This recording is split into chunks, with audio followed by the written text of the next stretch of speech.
Sempurnakan salat keluarga kursus rukun qauli wajib. Tak betul rukun qauli wajib, tidak sah salat. Sekarang kita perbaiki kesalahan dalam membaca surah Al-Fatihah, kesalahan yang ke-47. Ketika membaca An'amta dibaca dengan yang salah An'amta. An'amta. Tidak jelas membaca huruf hamzah qata' a, sehingga terbaca an'amta. Bedakan huruf ain dengan huruf hamzah qata' atau hamzah yang sudah ada baris. Dalam surah Al-Fatihah ada 3 hamzah qata', ada 3 hamzah wasal.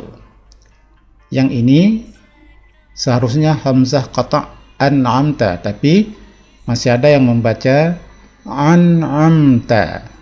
Nah, adapun bacaan yang benar, pastikan mengucapkan huruf a hamzah qata' baris fathah a. Pastikan dulu a.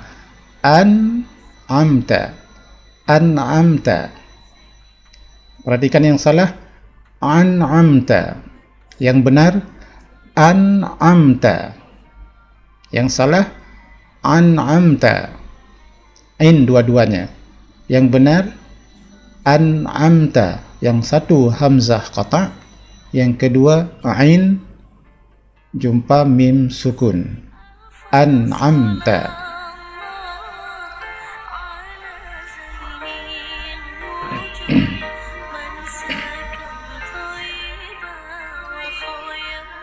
Berikut kita lanjutkan ke kesalahan atau kekeliruan bacaan yang ke-48. Salah ketika membaca al-maghdubi dengan dhad, tapi salah ketika masih ada yang membaca seperti ini.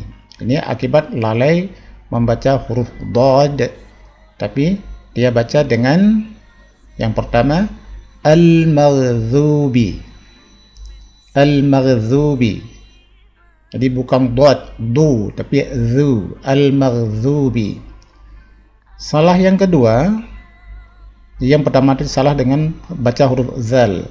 Salah yang kedua dibaca dengan huruf za. Al-maghdubi. Al-maghdubi. Ini za. Kemudian salah yang ketiga, dia baca dengan huruf dal. Al-maghdubi. Al-maghdubi. Al-maghdubi.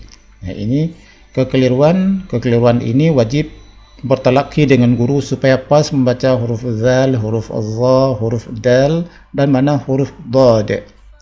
Sekarang kita baca yang benar. Di surah Al-Fatihah ada kata al-maghdubi, dad. Jadi bedakan huruf zal, za, dan dal dengan huruf dad. Al-maghdubi, al-maghdubi, maghdubi, al-maghdubi, al-maghdubi. Bedakan zal, al-maghdubi, al-maghdubi, al-maghdubi, al-maghdubi, al-maghdubi, al-maghdubi. Jadi yang benar dad, da, di, du. Al-maghdubi, al-maghdub.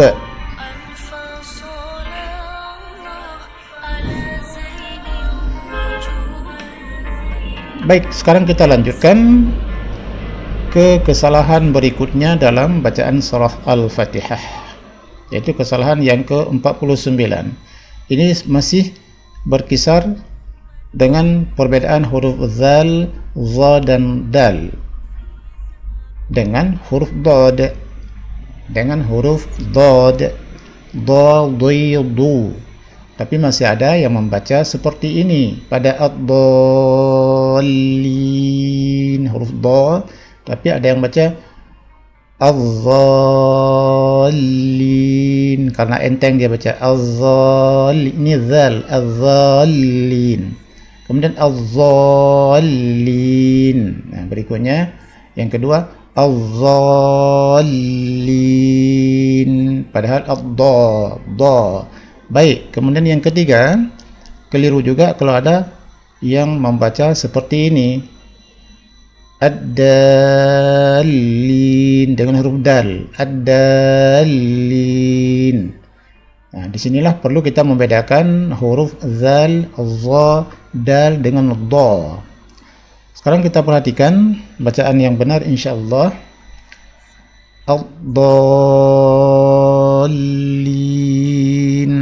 Huruf dha, du, ad-dallin, waladdallin. Dha beda dengan za, beda dengan dha, beda dengan da. Yang benar dha, ad-dallin, waladdallin. Dha. Bertalaki dengan guru lebih sempurna insyaallah. Catatan penting, bagi yang salat sendirian atau salat munfarid atau berjamaah, hendaklah membaca surah Al-Fatihah dengan bacaan pelan bertajwid sehingga hak-hak setiap huruf terpenuhi. Jangan sekali-kali membaca surah Al-Fatihah dengan tergesa-gesa atau dibaca di dalam hati. Kenapa? Sebab Al-Fatihah adalah rukun qauli, maka tetap harus dibaca. Cuman bedanya, kalau sebagai jamaah atau sendirian, kecuali sendirian membaca dengan keras dibolehkan. Tapi ketika berjamaah, maka jangan dikeraskan suara pada rakaat pertama dan kedua sebab kita mengikuti imam. Sekali lagi kami ingatkan, janganlah membaca Al-Fatihah di dalam hati, karena dia rukun qauli bukan rukun qalbi. Khusus untuk imam ini kami ingatkan, ketika bacaan sir setelah rakaat kedua salat maghrib dan isya atau salat zuhur dan asar, maka bacalah bacaan surah Al-Fatihah dengan pelan, dengan tempo ritme atau bacaannya itu sama ketika dibaca pada saat bacaan jahar. Misalnya ketika jahar 30 detik dari Al-Fatihah ayat pertama sampai ayat ke-7, maka ketika bacaan sir juga sama. Kalau bisa dilebihkan sedikit lebih bagus, karena